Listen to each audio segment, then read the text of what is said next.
Prosecution team member and Manila 3rd District Representative Joel Chua is not worried about the Supreme Court directive to obtain additional information regarding Vice President Sara Duterte's impeachment. In a briefing on Monday, July 14, Chua notes that the order of the Supreme Court did not issue any temporary restraining order on the impeachment trial. Instead, Chua says the Supreme Court asked the House of Representatives to submit details regarding the impeachment.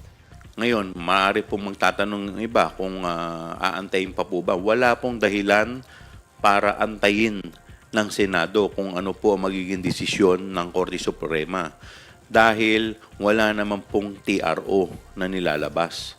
So sa ngayon, dapat po mag-proceed pa rin po ang trial hanggat hindi po ito pinapahinto ng Korte Suprema.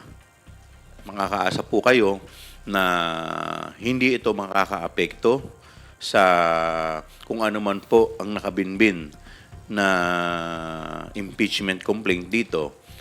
According to Chua, the documents required by the Supreme Court will be easy to comply with as these are mere records of the proceedings taken by the House.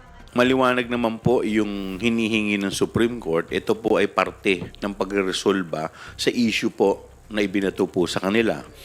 At ito po mga hinihingi naman po ay maiko-comply naman po namin sa House. Hindi lamang po ang House, pati po ang Senado ay hinihingi rin po ng compliance. So yung mga hinihingi po nilang requirement, like for example, yung mga dates, ay ito po ay ma-verify po to doon po sa Secretary General. So sila po yung primary na kung titignan po ninyo doon sa compliance, sa kanila po mostly yung mga dokumento na hinihingi. Last Friday, July 11, House spokesperson Princess Abantes said that the House has received a copy of the Supreme Court resolution which consolidates the petitions filed by Duterte and other lawyers supporting her. Part of the resolution requires House Secretary General Reginald Velasco to submit certain documents like the status of the first 3 complaints.